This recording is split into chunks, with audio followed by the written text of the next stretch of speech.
Assalamualaikum warahmatullahi wabarakatuh. Halo ayah bunda, selamat datang kembali di channel YouTube Zakia Channel. Oke, di video kali ini bunda akan membahas tentang sesuatu yang lagi ngehits di kalangan si kecil, yaitu GTM alias gerakan tutup mulut. Di video kali ini kita akan bahas tentang penyebab anak malas makan serta beberapa tips cara mengatasinya. Siapa nih ayah bunda di sini yang anaknya sedang mengalami GTM? Yuk simak video ini sampai akhir. Stay tune.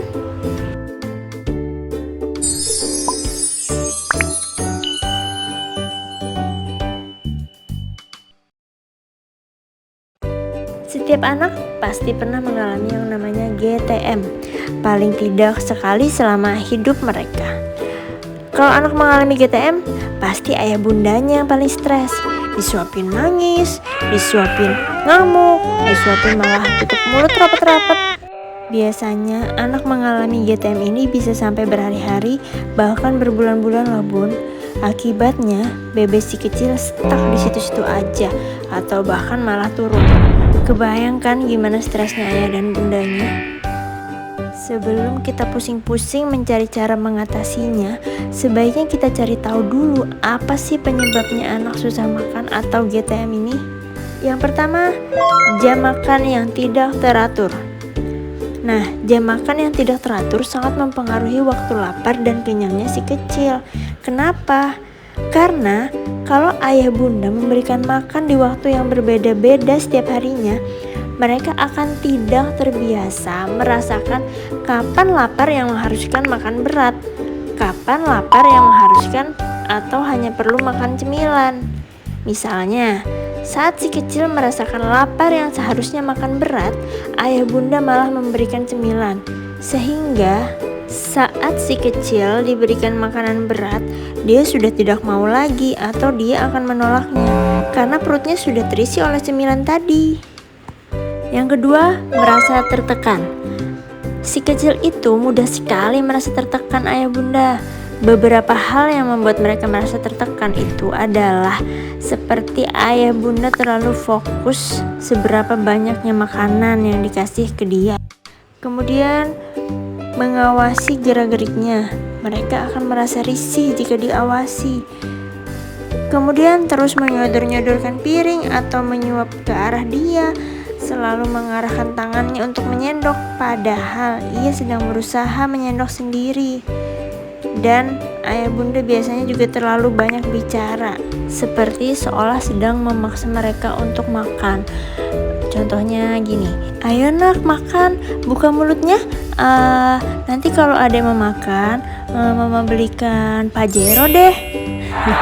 Boleh juga ya bun beli Pajero. Jika mereka merasa seperti itu, mereka akan menarik diri, mundur, dan menolak makan. Yang ketiga, bosan. Sudah pasti ya bun, si kecil pasti akan bosan dengan menu yang itu terus diberikan kepada mereka. Kita aja orang dewasa pasti bosan kalau kita makannya itu lagi. Apalagi mereka yang masih kecil yang baru mengenal jenis makanan. Yang keempat, fokusnya terganggu. Si kecil juga bisa tidak mau makan karena terlalu fokus dengan TV, gadget, atau mainan mereka. Sehingga saat kita beri makan, mereka akan merasa bahwa makanan merupakan hal yang mengganggu fokus mereka. Jadi, mereka pasti akan menolak makan. Yang kelima, porsi terlalu besar atau banyak. Melihat porsi yang terlalu besar atau banyak, si kecil bisa langsung menghindari makan. Ia takut merasa kewalahan dengan porsi yang tidak sesuai dengan kemampuannya. Yang keenam, tidak enak badan atau sakit. Saat si kecil sedang sakit, sangat wajar ya bun mereka kehilangan nafsu makan. Gak usah jauh-jauh deh, ayah bunda aja kalau lagi sakit pasti gak nafsu kan makan. Jadi kalau si kecil tidak mau makan, sangat penting ya bun untuk dicek kesehatannya. Apakah dia radang tenggorokan, apakah dia demam, atau mungkin dia mengalami sariawan. Yang selanjutnya, terlalu banyak minum susu atau snack. Nah, ini yang keseringan terjadi. Ayah bunda terlalu banyak memberikan susu dalam sehari. Anak 1-3 tahun itu maksimal minum susu 500-600 ml per hari. Kita aja orang dewasa kalau diberi susu 2 gelas, siapa yang masih mau makan? Pasti kenyang kan bun? Nah, sekarang kalau kita sudah tahu penyebab si kecil kenapa tidak mau makan, maka kita bisa memperbaiki pola makan mereka. Beberapa tips mengatasi anak GTM. Yang pertama, atur jadwal makan. Ayah bunda bisa mengatur jadwal makanan berat atau makanan utama dengan makanan selingan atau snack. 3 kali makanan berat atau makan utama dan 2 kali snack atau selingan. Misalnya, untuk sarapan bisa diberikan jam 7 atau jam 8 pagi. Makan siang bisa diberikan sekitar jam 12 atau jam 1 siang. Makanan sore atau malam bisa diberikan jam 6 atau jam 7 malam. Kemudian di sela-sela makanan berat, ayah bunda bisa memberikan snack atau cemilan. Misalnya pagi atau yang pertama bisa di jam 9 atau jam 10. Kemudian yang kedua, snack yang kedua bisa diberikan sekitar jam 3 atau jam 4. Susu juga merupakan snack ya bunda. Atur jadwal makan seperti itu rutin setiap hari. Jangan berubah-ubah ya bunda.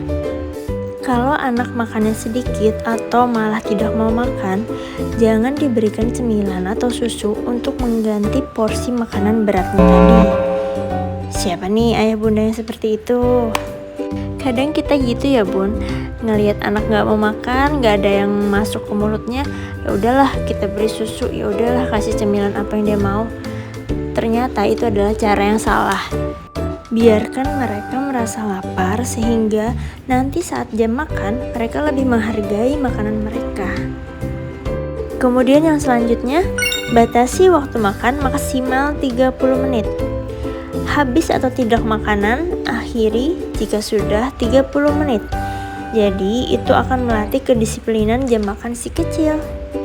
Kalau ayah bunda tetap memberikan makanan lebih dari 30 menit, mereka akan berleha-leha atau berlama-lama dalam menghabiskan makanan mereka.